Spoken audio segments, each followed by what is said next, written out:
Hi, I'm Rick Phillips, and I'm chatting today with Lisa Katzki of Frio, and we're going to discuss this disaster preparedness, and we're going to talk a little bit about one of our favorite companies at 2 Diabetes, which is Frio, and we're going to probably talk about some other cool stuff. Lisa, welcome to 2 Diabetes Live Chat. Thank you very much for having me, and thank you to the community. I'm appreciative of this time. How can I help you? Well, let's talk a little bit about disaster preparedness. I know that you're actually an expert in disaster preparedness, and both for people with diabetes, but also just around the house. So, as let's just start with just around the house. As a homeowner, what kind of things should I think about when I think about disaster preparedness? Okay. Well, Rick, the first thing as an individual or as a homeowner need to do is you need to first consider a plan. What you're going to do in case of an emergency. What you need to do, where you're going to go, whether or not you're able to stay in your home or residence, or whether or not you're going to have to leave. So let's consider the first part. If your home was not inhabitable, if you had to leave, what needs to go into your thinking is where are you going to go? If you have a neighbor that you could stay with, is there a relative in the vicinity that you're able to stay with? And if not, if there's a shelter or a location, it could be a church, it could be a synagogue, it could be a school. So as an individual, you and your family would need to explore the options that you have in your community for you to go to should your residence not be inhabitable. How might I be able to find those options, Lisa? Is there a way for me to dial into the local community? Yes, you contact your local community. For us locally in the Bay Area, there are resources. You can contact your city government and see what's available. You can contact the American Red Cross to see what shelters are available. You can contact the Office of Emergency Services within your area, and that information would be simply by doing a quick search online for OES, Office of Emergency Services, and then target your area. Or contact your city government and ask them where do they suggest that we look for resources within our area. If you did need to do a shelter in place or stay in your residence, if it was a place that was still able to be lived in, then we're going to talk about a separate set of scenarios. So before we move on to that, assuming you have to leave your house, you would want to make the plans. If you have animals in your care, you would also want to make arrangements for them because they're dependent upon you for their food and their water and their survival. So now is the time for you to check in with those resources to see whether or not the shelter that you're picking does take an animal. If not, find one that does, or make plans for the pets in your care to be accommodated for in the event of an emergency. I think that's really an important part of this because oftentimes we do overlook pets that are within our care, and what you just brought up is really important. I, for instance, would not have made probably special arrangements for our beloved Samantha. Now, just on the other side of that, my wife would not leave the house without her beloved Right. We found a lot Samantha. of that happening with Katrina. There were a lot of people who wanted to evacuate their homes when Katrina was en route, and they refused to go because they did not want to leave their pets behind. So if we're going to talk about pets, the things that you need to do is, one, if they do have a chip, make sure that that chip information is updated. If they don't have a chip, get them chipped. Another thing, just talking about pets, which is something I was planning to talk about later, but we'll address it now, is make sure that you have a photo of your pet so that you can identify them. Should they become separated, you have a way to identify your pet in an emergency. Pets that are chipped, and pets that are more easily identifiable will get returned to their owners quicker. Shelters are only able to take care of pets up to a certain point, and if you care about your pet, you need to make sure that they have a way to get back in your care.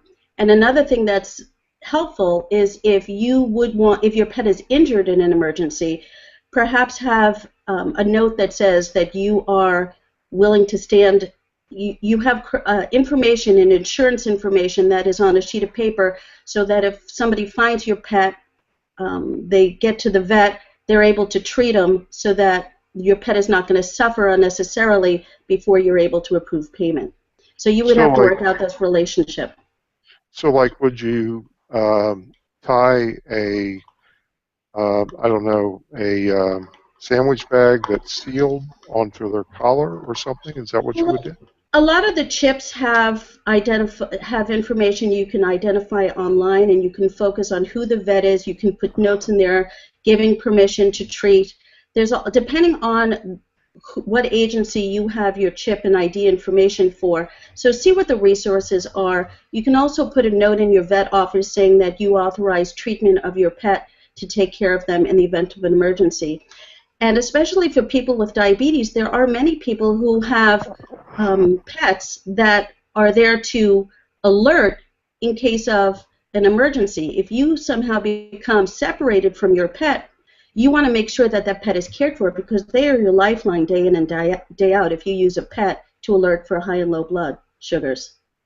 So let's delve away from pets for a little Sure. bit, and let's discuss, uh, should I get a list and get together a group of supplies? How do Yes. lists, how do, what kind of items should I gather for me? So basically what you want to do is you want to create the supplies that you're going to need following the event of a disaster. Because as we know, disasters have happened before we came on this planet. They will happen long after we're gone, and they are guaranteed to happen while we're here. And so the goal of any preparedness plan is to have the supplies that you need in order to pick yourself up by your bootstraps as quickly as possible and get back to life as usual.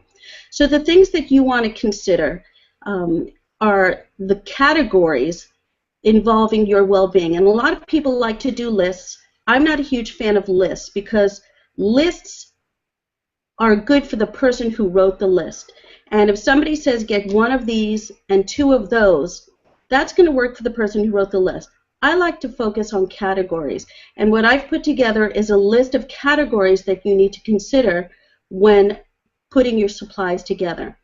I've made the list available to Diabetes Hands Foundation, and we have also put it up on our website, friocase.com. So if anybody during this teleprompt or after wants to look it up, it'll be available for them.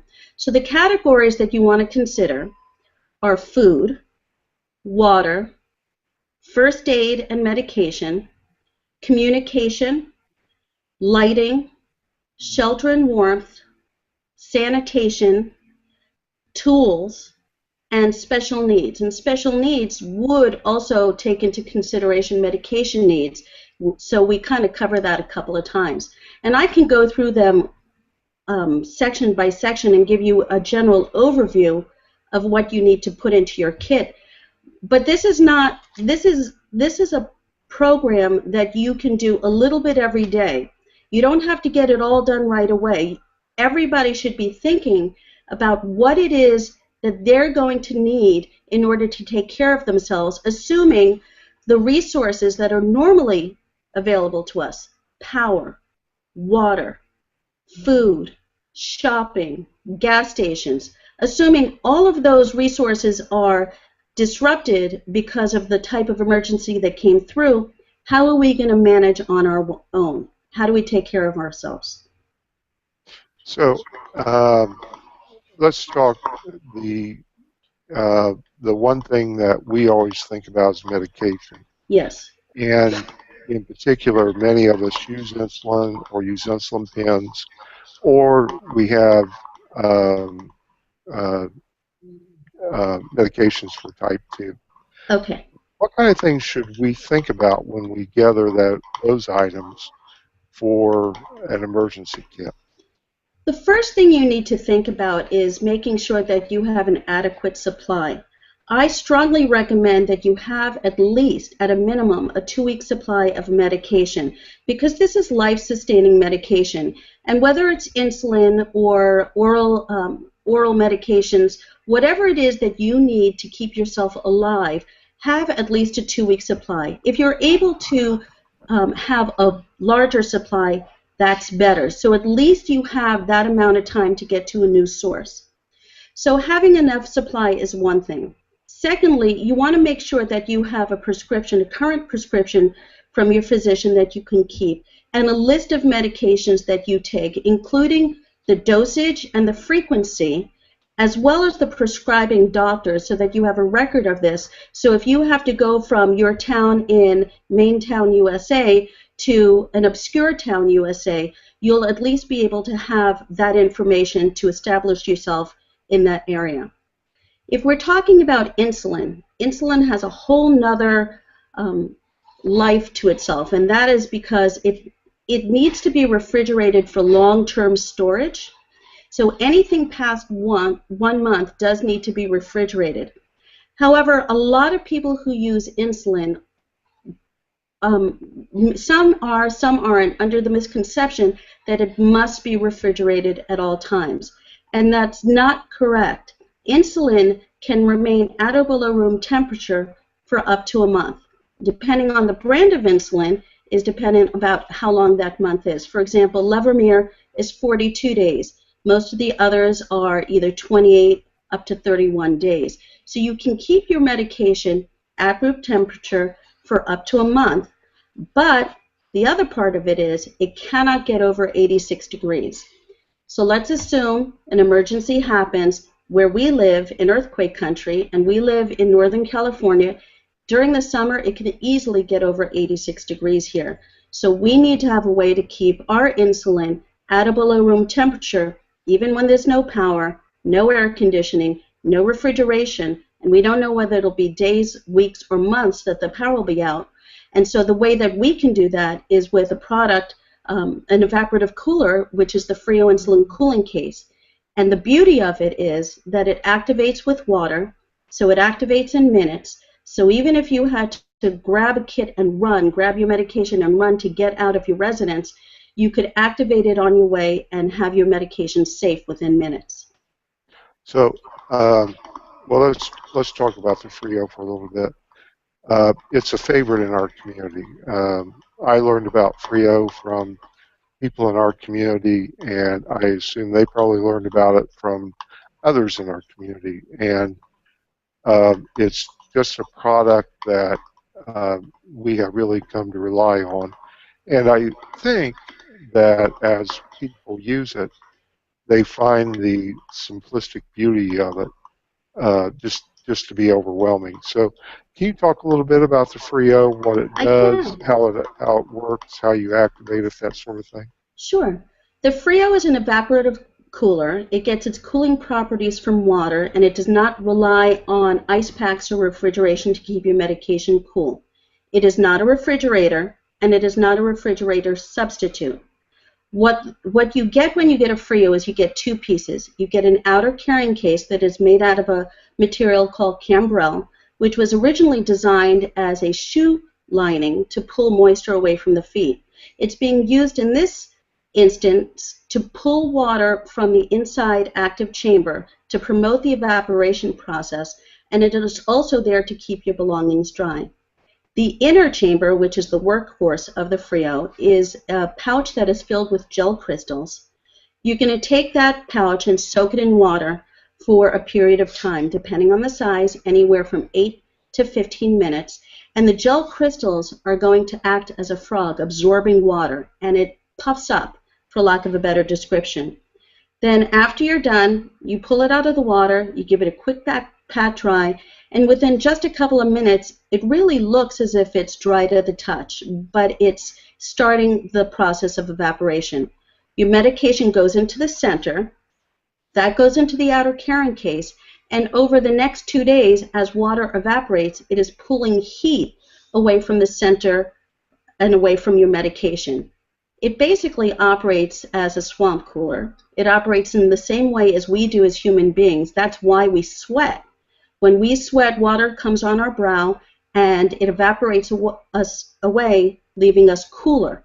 If we didn't sweat, we would have a big problem. We would overheat in many situations. And then after 2 days, you give the inner pouch a squeeze, and if it feels like the tubes are getting softer, take your medicine out. You put it back in the water for, a couple of minutes at best, put your medication back in, and you're good for another 2 days, and it's reusable. And you can use it daily for travel, however you want, but it's perfect for emergency preparedness. Does it does it work better if you put it in the cooler? Does it work better if I put it in? A cooler with ice? No, you don't need the ice, and you don't need a cooler, and you don't even want to put it in a cooler because you want it to breathe. The beauty about this is you want it to have as much exposure to air as possible so that it can evaporate. So think about when you're hot and there's sweat on your brow, you wouldn't want to put yourself in a plastic bag because you would not cool off. You would want to be out in the open where a breeze can come by and evaporate that sweat off of your brow. The same thing goes for the Frio. But the beauty of it is it activates in minutes. It gives you a minimum of 2 days of cooling. But most people report 2 to 5 days between reactivations. So if you are either in an emergency or you want to go traveling, camping, we have people all the time who are going on long distance hikes, the Adirondacks, or 2-week hikes, or even Boy Scouts who are going on overnights with their troop. Now they have the option of doing so without having to worry about ice packs or refrigeration. My husband is type 1, and what he likes to describe it as, before the Frio, it was as if he had a ball and chain to the refrigerator. Wherever he went, the ball and chain had to be there. He always had to worry about a refrigerator. And now with the Frio, it's as if he took bolt cutters and cut that chain so he no longer is tied to having to depend on refrigeration. That's how I would describe it as well. I mean, I use it constantly. It works well when I fly. I carry it with me in the airplane. It gets right through security with no issue, and that's the real beauty of it. And doing it another way, when you get on the other side, you don't really know if the insulin has held itself, and it's just a beautiful product. Ice And only then when works so long, and without power, you don't have a way to refreeze things. So you limit your abilities. With a Frio, you can go anywhere and do anything. So you happen to be a person with diabetes, but it doesn't control you. You control it by having the freedom to do what you want. does it work with other medicines? It does. It works with any medication that has similar storage requirements as insulin, meaning that it can travel at or below room temperature. So epinephrine autoinjectors, MS medications, some growth hormones, eye drops, as long as the eye drops are not made from your own blood serum.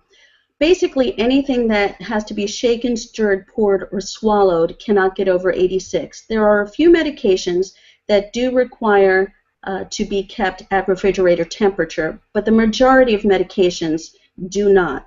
So the way to check whether your medication can work within a Frio, every medication has something that is called full prescribing information. It's usually an attachment that comes with the medication. It could also be on the back. It talks about storage requirements, but you can find it online. You look for full prescribing information, and it's always at the back of the document in section 16 of any medication full prescribing information. You can also check with the manufacturer of the medication or your physician to see whether or not it'll work within a Frio. And if you contact us, we'll help you and look it up for you. We have a whole list of medications and their storage requirements. Oh, cool. Okay.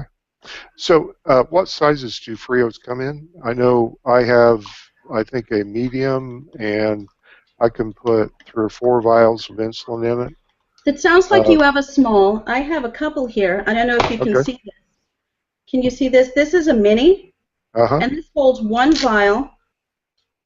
This holds one vial, and we also, I don't know if you can see, we also put a syringe in here, and it fits perfectly. And if you can see the size of it, it fits in the palm of my hand.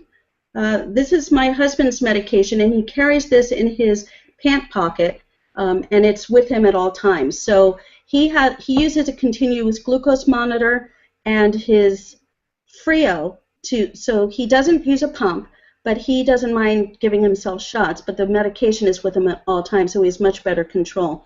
We also have sizes that go up to extra large, which can hold up to 8 pens, either 8 pens or 10 to 12 vials.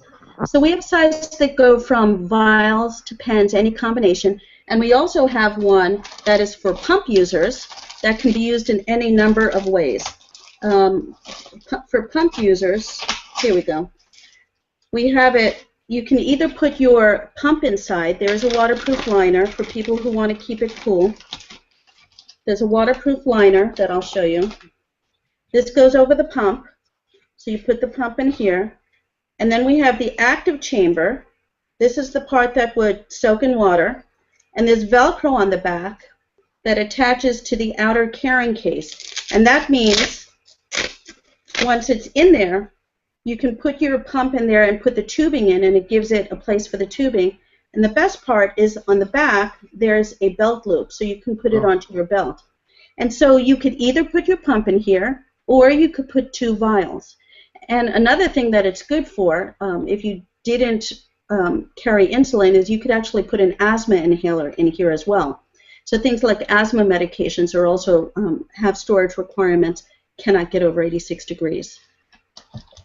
awesome. Um, so how long has Frio been in business?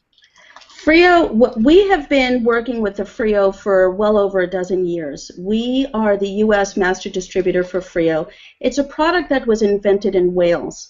It was a product that was invented for a completely different purpose. It was meant to help keep somebody cool while they were recovering from a head injury. And then a friend of theirs mentioned that this might work for insulin, and hence the idea of the Frio was created. So the Frio has been in use. There's hundreds of thousands in use worldwide, but we have been responsible for the U.S. Probably for the past 9 years, but have been working with Frio for well over a dozen years. We depend on this product for our own survival. I am the wife of a type 1 insulin-dependent diabetic. I'm a registered nurse by profession, and I specialize in disaster preparedness. When we first discovered the Frio, it took us 3 milliseconds to realize how important this was with regard to disaster preparedness. This one product, in my opinion, can be the difference between a positive and negative outcome for somebody who is reliant on insulin. We have a question from the chat room. Um, let me make sure I understand here. The pre-filled cartridges that go into the Novo pens, are they as sturdy as a vial overall? If one needed to pack a whole bunch in a Frio for an emergency situation, can that be done? Yes, it could. So you would just have to pick the size Frio that works for you. On the website, friocase.com, each of the pictures, if you click through, it gives the inner dimensions of the active chamber. So, for example, the large measures 5.5 by 7. So if you want to get an estimate of what you can carry if you're not sure if your combination of materials will fit, just create a paper template. Just make a sheet of paper, 5.5 by 7, and lay the medicine that you want to take with you. If you're finding it's getting really tight and too tight, just go up a size. The largest one that we have is 6.5 by 8, inner measurements. So we have a combination for anything. It just depends on whether you want to carry it with the box, out of the box. And just remember that what you put in the Frio is good for up to a month. If you're intending to store it for 2, 3, 4 months, this is not going to work for long-term storage. It is designed for up to a month within manufacturer's recommendations of the product.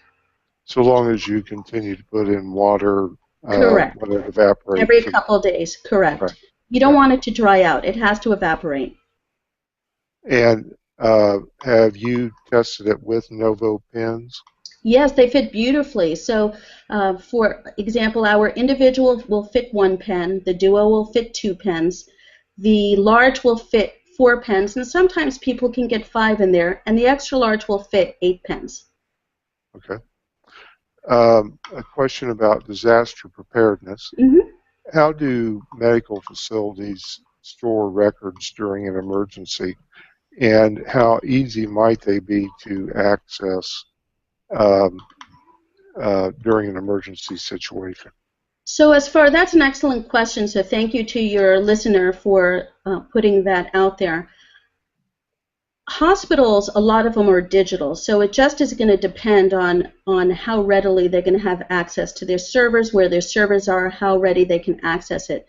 So because you don't want to depend on another resource for your own well-being, I recommend that you make a list of your physicians, your medications, your insurance information, any health history, and you can put it on a file and then download it or upload it onto a flash drive.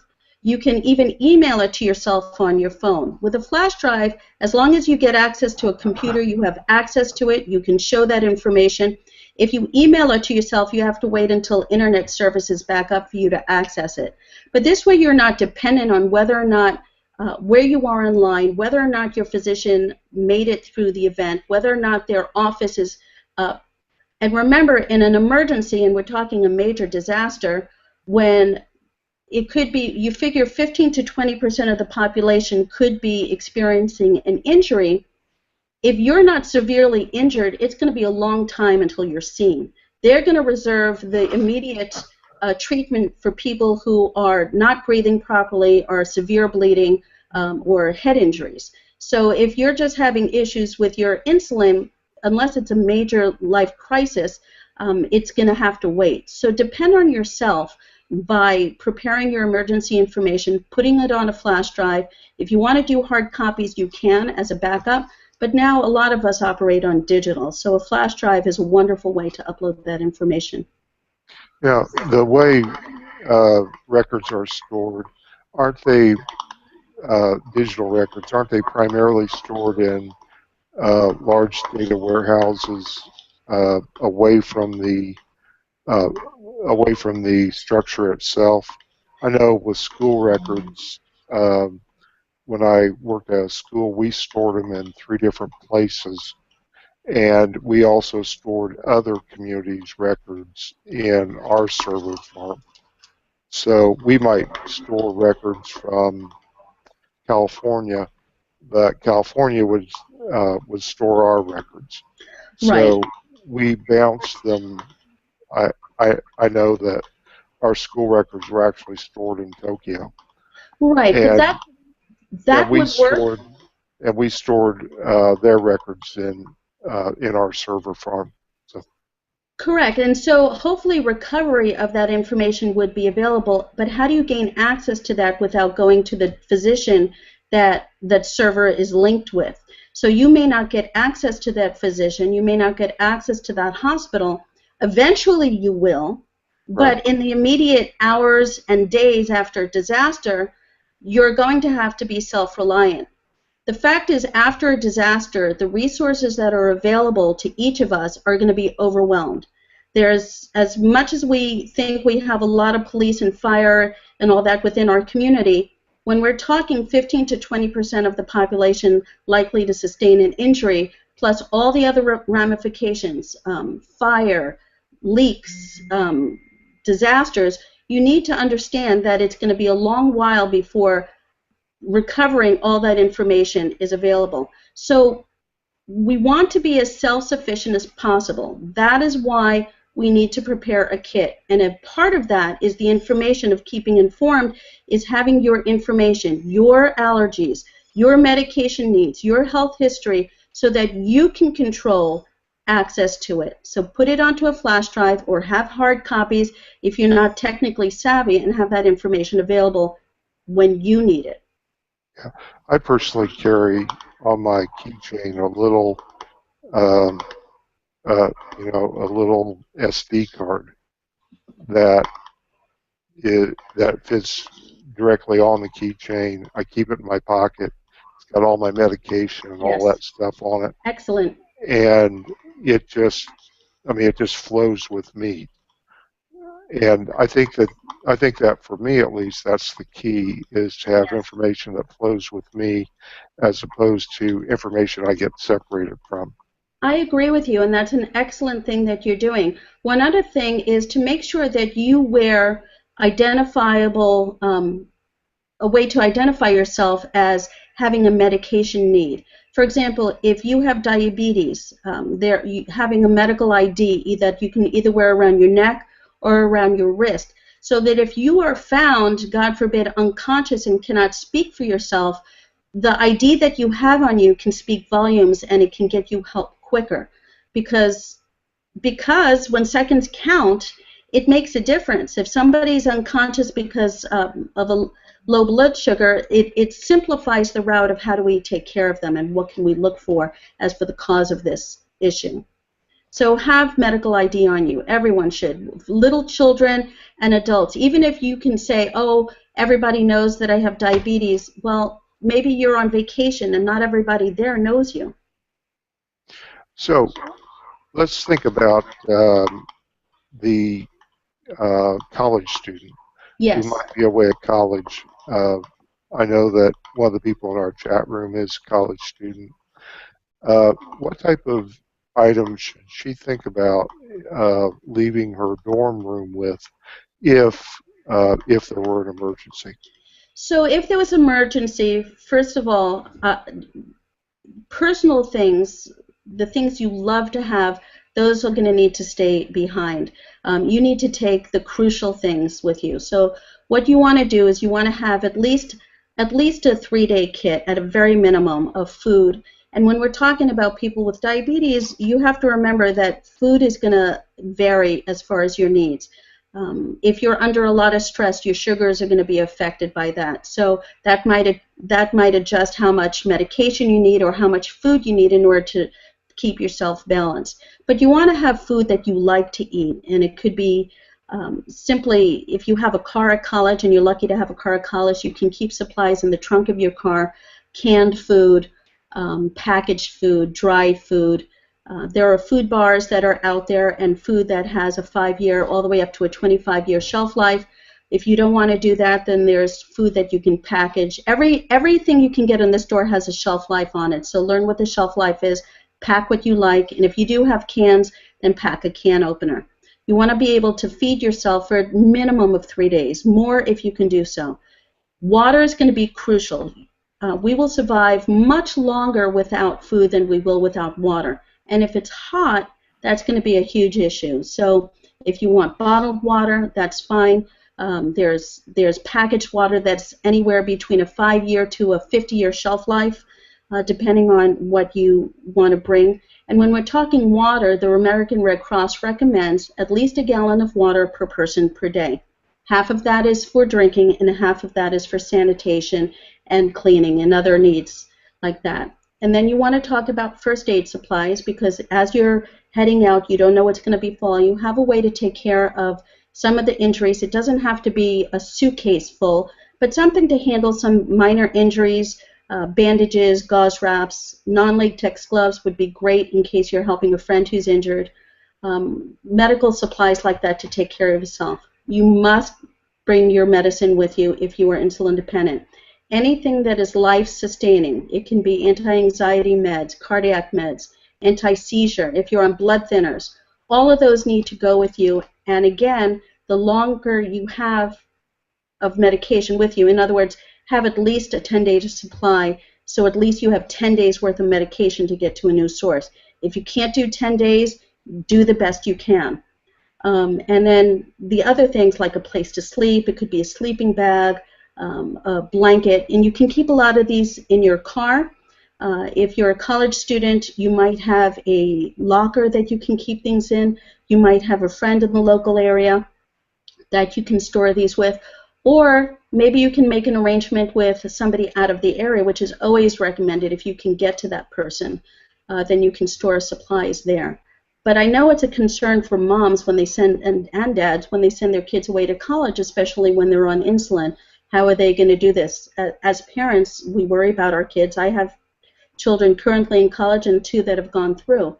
And it's a concern when they go away. What's going to happen? I've had to evacuate two of my children from disasters. Two of them, one was in San Diego when the fires were there. One of them, the same child, was also on the East Coast when Sandy hit. And then the other one was right after the Japanese earthquake. She was in Northridge, and there was a big concern of the tsunamis that are there. So I'm very familiar with the concerns. And the advice that I gave them is the same advice that I'm giving parents and students now of college-age children, to make sure you have a basic amount of supplies in place so you can take care of yourself in the event of an emergency. And again, let me refer back to the disaster supplies kit that will be, I'm hoping it'll be available at Diabetes Hands Foundation through a link, but it's certainly available online at friocase.com, and you would find it about the Frio, and it's down below, and it talks about disaster supplies kit. Can you give me some idea about how effective tattoos are for type 1 diabetics? The ones that say diabetes, I like the idea. It's a new idea. So it just has to be, as medical professional, become familiar with looking for that as far as whether they're effective. The other thing is, remember, tattoos have a tendency to change as people grow and as sizes grow, and sometimes they fade. So you want to make sure that if you have a tattoo, I know I took care of a woman once who had a tattoo on her ankle when she was a teenager, but when I met her, she was a much older woman, and it was halfway up her calf. If that had been one that says diabetes, I would not have known to look on her calf, just for an example. So you want to go with a traditional thing as it becomes more and more familiar, but tattoos can fail. Is it appropriate to put them like on your wrist? Is that a The good place wrist to put them? and the neck are the two first places that medical professional will look. That's where they are trained to look. Another place where you can keep information is an ID card in your wallet. A lot of phones have the ability, you can have I believe most iPhones have an emergency preparedness in case of an emergency, where you can put all that information in. So whether or not your phone is locked, you can put medical history and relevant information that you want anyone to have access to. And also, let me tell you, especially for the college-age student, if you have an iPhone, there is an app the Red Cross puts out. It's a first aid. You go into your app store and look for first aid, American Red Cross first aid, and you can download that. So in an emergency, you have access to how to take care of yourself in those situations. Oh, that's a good resource. Let's talk a little bit about traveling. Yes. I have some experience with traveling and having been in some emergencies. Tell me, as a traveler, the kinds of things that I ought to think about when I'm in a hotel room. Well, the things that a lot of people discover when they're in a hotel room is that if they typically, not all hotels have refrigerators, and not all refrigerators have the ability to freeze ice packs. So if you're planning on having a refrigerator to refreeze your ice pack, most of the ice packs will not fit in the freezer that is provided by the hotel. Secondly, a lot of those refrigerators are not calibrated the same way as your home refrigerator. And many times, I'm sure countless numbers of the people listening now will have had experience where the refrigerator in a hotel room has frozen their insulin. I know that has almost happened to us. I had one woman tell me that it happened to her. Luckily, hers was in a Frio, and it did help protect it from freezing, but she almost hit her husband over the head for putting it into that refrigerator. The other thing is that you have to remember is that there are exits in different locations. When you go into a hotel, you should know where the elevator is, but you should also know where the exit is. Because in an emergency, the elevators may not work, and you don't want to find out an emergency that you don't know where the exit is, because when seconds count, you want to get out as quickly as possible. When you're traveling outside of the United States, you should also know what the name of your medication is in the country that you're going to, and have a way to look up. Things happen. You could lose your medication. Many countries, there are pickpockets. Something could be stolen. If you have to replace your medication, how do you replace it in the country that you're in? Also, having a note from your doctor saying that you require medication that needs to be kept cool will help you when you're dealing with TSA, especially in foreign countries. And having a note, having your list of medication available and a prescription from your doctor in case you do lose your medication, let's say within the United States, and you have to go to a pharmacy and get a new supply of insulin, which we have had that happen to us. You at least have a way to shorten the time frame between going to the pharmacy and getting your medication. It simplifies it. So those are things that you do need to remember when you travel. Do you happen to know, I found this out when I was traveling a couple of years ago. I ran out of the medication, and luckily I got the medication through a local CVS where I live. Mm-hmm. And when I called them, they said, "Well, go to a CVS and you can do a refill." Yes. And that is a terrific service. I just had no idea. Is that the way it is also for Walgreens? Do you happen to know that? I have had experience where we have had to fill a prescription for someone out of their regular area, and because it was within the Walgreens system, they were able to pick up that information. But because I can't speak for every pharmacy and Right, I every understand. one, check. Now's the time before an emergency happens is to check. So that's actually a great resource. Let's say there's a disaster that befalls us in Walnut Creek, California, and we have to travel to Nevada for whatever reason. Would we be able to pick up another prescription there? That's a great resource. We happen to be with Kaiser right now, so we would be able to pick it up at another Kaiser facility elsewhere.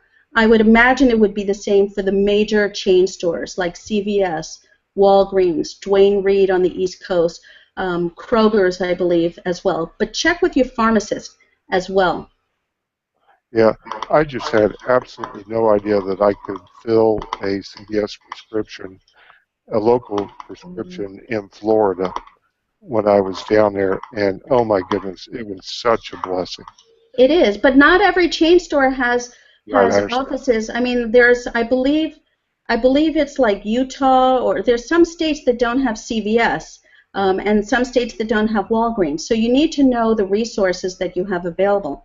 And speaking of medication, because I do recommend that you have a minimum 10-day supply. Worst case scenario, if you can go longer, great. People say to me, my insurance company is not going to cover an emergency supply of medication. And that's a concern because it's not just insulin, it's oral medications. People aren't just using diabetes medication. It could Right. be aspirin, it could be any number of things. So what I recommend is that you have a bottle now of your medication. When you get to the end, refill your bottle and then borrow 1 or 2 pills a month. And in maybe 1, 2, or 3 months, you have your emergency backup supply of medication. And ask your pharmacist to just create a bottle that is labeled for you with your doctor's name, your name, the correct medication, the correct dosage, and the route of administration. In other words, if it's an oral med. And it should be labeled properly, and then that's the medication you can use as your emergency supply. And every year, just rotate it. Yeah. Um, that's what I do as well. As a guy who takes an awful lot of medication, that seems to be the most appropriate way for me to generate a little bit ahead. Let's switch back and talk a little bit more about the Frio. Mm-hmm. We are so thankful for your support of DHF and our efforts. Uh, am I correct in thinking that there's a bit of a discount Yes. if one does mention DHF? We love DHF. We love the work that you do. The fact that you have the amazing outreach to this community is wonderful, and we like to encourage that, and we like to make it easier for DHF to do the work and continue doing the work. So what we have is a coupon code. If you order either on our website, which is friocase.com, or if you call us and let us know that you heard about us through DHF, or use the coupon code DHF, which stands for Diabetes Hands Foundation, we will extend a 10% discount to the person who is using the coupon, and on top of that, we're going to donate 10% of whatever it is that they order back to DHF. So everybody wins. It's a win-win situation. You get to use the tools that you need to make your life simpler by having a Frio, and you're helping DHF raise needed programming dollars to do programs and outreach to more of the community. So the coupon code is DHF, is that correct? Correct. Correct. And I know that we'll have that on our website so that people will know. I know when I ordered my Frio, I got it instantly. It was perfect. I mean, it was so easy to do, and